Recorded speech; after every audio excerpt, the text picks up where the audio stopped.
Welcome to our Becoming Artist speaker series. My name is Jessica Serran, and I'm the leader of the Becoming Artist movement, and so happy to have you with us. Each artist that I'm interviewing is officially an ambassador of becoming and an emerging leader in the Becoming Artist movement, and more importantly, in their own lives. These 6 artists have made a commitment to living their creative calling and to inspiring creativity, transformation, and community in others. I'm honored to be speaking to each of them, and honored that each of them will be exhibiting their art as part of the first international Becoming Artist exhibition called She Spoke that is happening this May in Prague. Today I am speaking to Maz, or Marianne Haas, an outgoing introvert, a seeker of quiet spaces in a busy world, and a self-taught painter.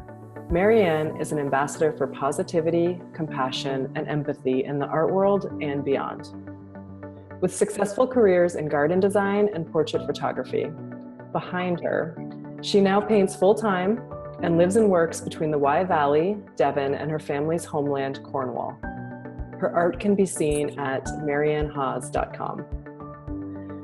Marianne or Maz, we can talk a little bit about the difference between those two, but thank you so much for being here with us today. My absolute pleasure. So good to be here. So one of the ways that I like to start is I'm always curious about the question of what do you say when people ask what you do? So I'd love for you to have us tell us your name and who you are and what you do. Okay. My name, I have two names, not satisfied just with one, I have 2. So I was given the name Marianne by my parents when I was born. And in my early adulthood, it appeared that was too difficult for people to cope with, and I got called all sorts of things from Miriam to Anne-Marie. And so my work colleagues gave me the name Maz, and that has stuck with me throughout my adult life. But as I've become an artist, I have decided to go back to my given name, both in respect to my parents, and also it's a sign that I'm stepping into my real self again after a long time. So yes, I am an artist. I say that now unashamedly and unapologetically, and I truly believe it. And as an artist, tell us about what you make and which mediums you work in. At the moment, I'm working mostly in acrylics and some mixed media. I paint large canvases, bold, abstract, lyrical, expressionist, sometimes referring to the landscape externally and sometimes to the landscape inside my head. Beautiful. And I'm going to ask you a big question, then we're going to back up and talk a little bit more about where you were when you started. So knowing what you know now, what do you know about what your art is here to do for others? Oh, it's a multifaceted question. I'm a big believer in mindfulness and meditation. And I think above anything else, I think art, and my art in particular, has a role in allowing people a mindful or a contemplative moment within a day. So I want people to know when they see my art that it's okay just to stop and look and feel, and to really be conscious of those feelings and know that there are no right or wrong answers. Whatever they think is valid. So as well as making my art intuitively, I really want people to view it intuitively and know that that's okay. And will you take us back to where you were when you started the program? What were some of the biggest fears and obstacles that you were facing then? Yes, well, it wasn't all that long ago in some ways, but it seems like a lifetime in a way, because I've come so far in overcoming my fears. There were so many. I think the biggest fear I had was that I didn't have the self-belief and the persistence and the resilience to overcome the barriers of fear and judgment, which were the two that I think I share with so many other people. And now really, I think the conversations I've had with my inner critic, which I'm sure we'll cover in a moment, have helped me well and truly overcome those barriers. I don't think for good. I don't think you ever do overcome them for good, but I'm certainly a long way down the path. And paint a picture for us of how your creative life looked when you started the program. Well, I suppose at best it was unfocused. At worst, it was completely non-existent. For several years, I'd worked as firstly as a garden designer and then as a photographer of children and animals, both of which I loved certain aspects of. And at the same time, I felt that creatively I was just skirting around the edges.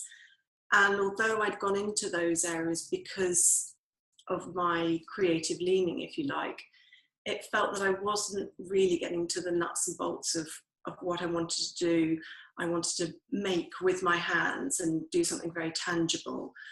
And I dabbled around with various hobbies, hopping from one to the other, but nothing felt really fulfilling until I picked up paintbrushes. And how did it actually feel when you were in the art making process back then? Oh, I felt that I was being indulgent. I felt that I was just kidding myself. I felt like an imposter. Um, I certainly felt I wasn't a real artist. I didn't even dream of calling myself an artist at that point. It just felt like I was playing. And how were you feeling about yourself overall at that moment?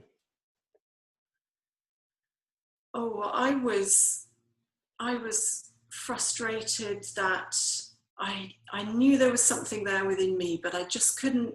I didn't know how to express it. I was frustrated with the grind of everyday life, and I think possibly as well even a little resentful that I seemed to be all things to all people apart from myself. So I wasn't fulfilling my own needs as much as I realized I needed to. I felt like it was my time now because I had the kids.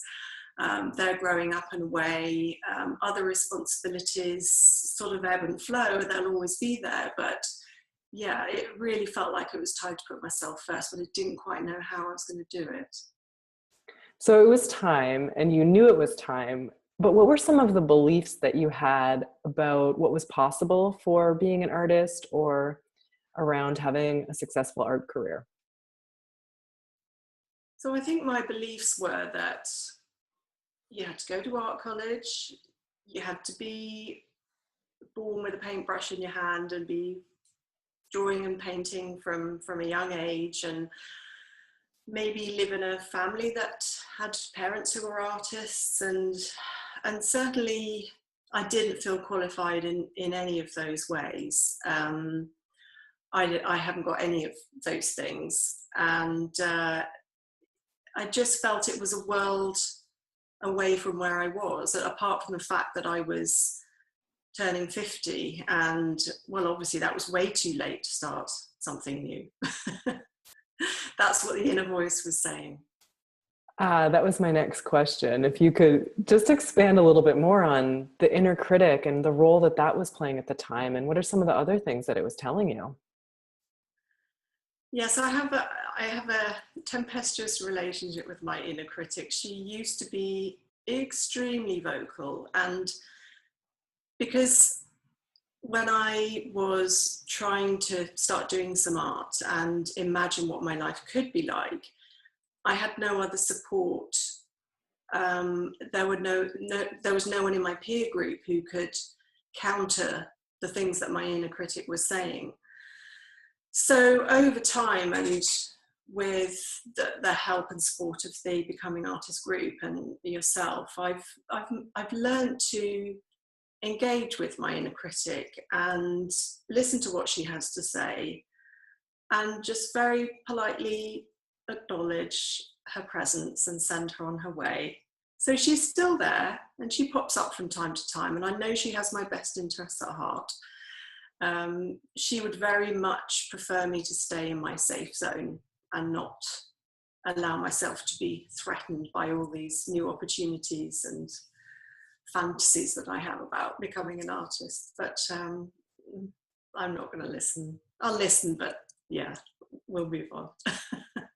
Well, and there's a lot of forces that were essentially working against you or could have stopped you at any point. So how did you actually know that this was the right next step for you and that it was time to jump into this fully?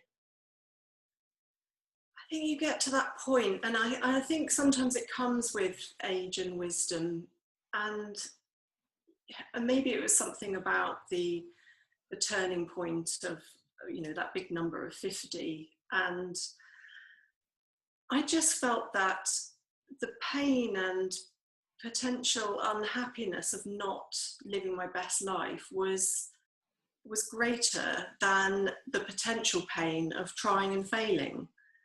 And it got to the point where I couldn't not do it. It was a bit of an all or nothing moment. Plus, I'd had a period a couple of years ago of quite a bad depression and anxiety. And I think it was part of my message to myself that that period is over now. I'm going to leave that behind. I need to rebuild myself. And what better way to do it than to fully step into myself in this way? So let's fast forward to where you are now. You're clearly able to call yourself an artist. So what has changed? I think it's a multitude of tiny steps, which I wasn't necessarily aware of at the time, and each one felt very natural, one foot in front of the other. But ultimately, suddenly you look up and the landscape around you is completely different. And I think what's changed more than anything else is my self-belief and my mindset. But that doesn't happen overnight. And it is all about flexing your self-belief muscles, about adopting habits that support you in this process of becoming, and a lot of hard work and just getting on and doing it, really. And being very open to opportunity and serendipity and coincidence. That's been a huge part of it. And the number of times I've said to you, you'll never guess what's happened. And you say, well, I would, but tell me anyway. Yeah, all manner of forces come to your aid, don't they? Yeah, that open mindset is really crucial. Yeah. So how does your art practice look today? Well, I have an amazing studio that you can see behind me, which I didn't have when I started the program and wouldn't have even dreamed of. I regularly spend 3 or 4 days in the studio at least, plus quite a lot of time working on my website or my social media or visiting exhibitions and mixing with other artists online and in person. Yeah, just living the artist life. And can you give us some concrete details? So what are 3 things that have changed or happened in your life since you really started taking yourself seriously as an artist? 3 things. So, well, I'm regularly selling work and showing work as well. Whereas before it was all hidden behind closed doors and I wouldn't dream of putting a price on anything I made. I have been on an artist residency in North Wales, and I have a great following on social media. I have a website and an email list of people who are interested in what I do. I could cry. This makes me so happy. So those are the external things. Talk about, what would you say is the biggest internal shift that has happened for you? I think undoubtedly that ability to call myself an artist, and the realization that it's all within me. Whereas always before I've been looking outside for answers, or even to the point where I was considering doing an fine art degree or a master's. I'd be looking at other people's websites and Pinterest and trying to glean as much as I could from other people. And whilst I think there is a place for that, I think I now know that it's all here, it's all within me. I just need to put myself into the space where I can access it and trust in the process that all is there and all is within me. And that's what makes my art mine, not anybody else's. Amen. And from all of this, what do you feel the most proud of?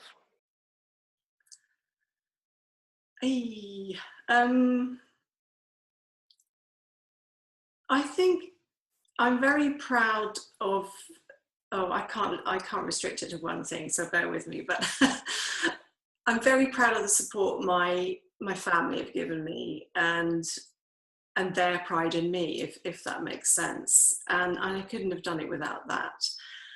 And that's enabled me to have to book my first solo show, which is in Devon, and also to be part of this amazing Becoming Artists movement, and to work with the incredible people that are in the group. And so looking forward to being amongst the first to show in Prague with your Becoming Artist team. It's just, beyond pride and an honor. Yeah. Let's dig in a little. Tell me this, Maz. Has the journey been easy? I think that's a yes and a no answer. No, in a way, because I've had to really face up to some hard stuff and overcome some of the habits of a lifetime about, around the negative self-talk and the tendency just to slip back into your comfortable place, and the voice saying, look, you've got everything you need, you don't need to put yourself in jeopardy, just stay safe. And that's there's a great appeal to that sometimes. I'm not particularly good at experiencing failure, so it's quite a scary place to be in. And there have been some very hard barriers to overcome, but at the same time, I would say it has not been easy, but elements of it have been easeful, if you like, because each step, when you get to it, seems so natural when you flesh out what your big picture is and really examine what it will take to get there, and just do each step one by one. It does have a sense of ease to it. So yeah, yes and no. And why didn't you stop when things got hard? Because I knew that it was what I wanted to do. And I think when you know you're on the right path, the pain of stopping and giving up and not living your best life is much greater than the potential and often unrealized pain of actually going through the difficult stuff. And that being said, what would you tell other artists who are thinking about embarking on this journey? I would say, take a piece of paper, write down everything that's stopping you, and then just turn each of those points around into something positive. And just imagine what it would feel like to have everything you wanted in living a life as an artist, and just know that it is possible. Yes. This is what I love about the ambassadors of becoming. It's so inspiring. Yeah. So what would you say you know about yourself now that you didn't necessarily know before? Well, I'm much more resilient and stronger than I thought I was. And even when people have said less than complimentary words about my art, which has happened a couple of times, and I wouldn't say it's been water off a duck's back, but I'm certainly able to acknowledge that my work isn't for everybody. Not everybody will get it, but that's okay. That's okay. I'm good with that.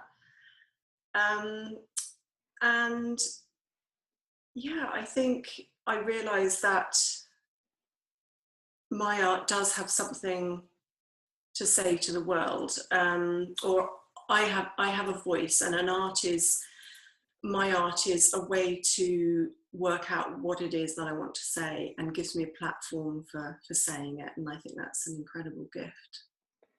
And can you say a little bit more about that in terms of what do you really hope your work inspires in others? I think a couple of things. That one, that it's never too late to start, and since I've been doing this, I've garnered so many examples of amazing women who are making art into their 80s and 90s, and that's such an inspiration. So your midlife is your prime. I really believe that, and what better time than that to start? You know, it just doesn't get any better. And I think the second thing is that, as I said earlier on in our conversation, that there aren't really any rights and wrongs, and I haven't got a formal art training. I've done lots of learning, but I do believe that everyone has a valid right to look at, appreciate and enjoy art, and there isn't some big secret, some big code to unlock, and hopefully my art can bring something meaningful to everybody. And talk a little bit about Prague. What does it mean to you to be having your first international exhibition? Well, I laugh actually every time I say the words, because it sounds so unreal. It's so exciting, but I feel very comfortable because, as I say, each step has been easeful, and it just seems the right thing for us to be doing now. And the company of women that I'm going to be with is inspiring and supportive, and it's really proof of the fact that a rising tide raises all boats. There's no competition. We're all doing very different work. We haven't met in person, but I just know that there's going to be some magical alchemy there, which will make it such an important event, not just for us, but for a wider group of women. And it's an honor to be working with you all. Oh, it's such a new paradigm, isn't it?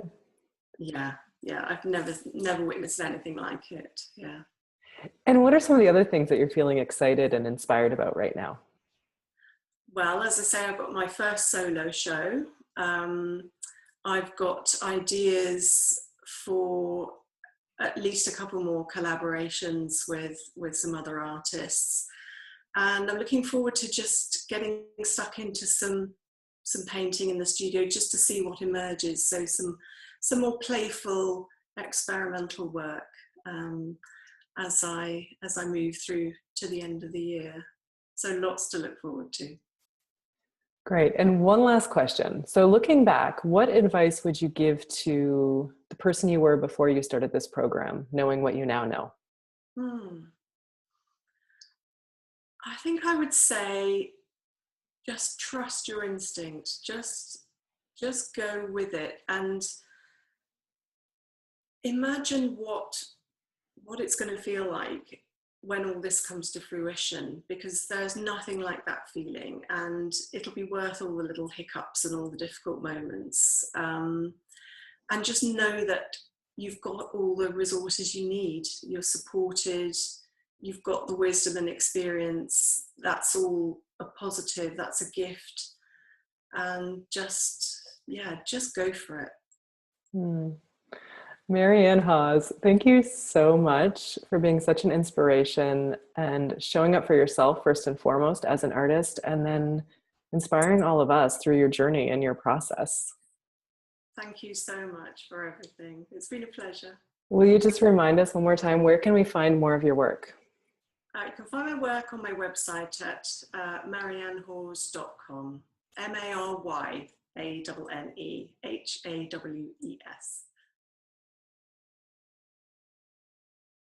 Imagine knowing that you could create the most deeply authentic art. Art that inspires others and satisfies every level of your being. Imagine having an art career that defies what everyone else thought was possible. Imagine letting go of every limiting belief telling you that you have to struggle and starve to be a successful artist. My name is Jessica Serran, and I'm a visual artist and the leader of the Becoming Artist movement. I'm an international artist. I make the art I was born to make. I make a beautiful living doing so, and I wake up every day helping others do the same. After years of struggling, not knowing how to overcome the inner critic and all of the things that kept me playing small, I created this program to help other artists go from where they are now to where they see themselves going. Once an artist is given the tools to transform their limiting beliefs and the permission to be who they truly are, everything starts to change. This 9-month Becoming Artist program is for artists who know that they are here to do big things, but have no idea how. It's for artists who easily call themselves one, and for those of you who don't. The only difference between where I am now and where you are headed is a handful of tools, the right kind of support, and the permission to be who you truly are. To learn more about the Becoming Artist program, please visit jessicaserran.com, Becoming Artist.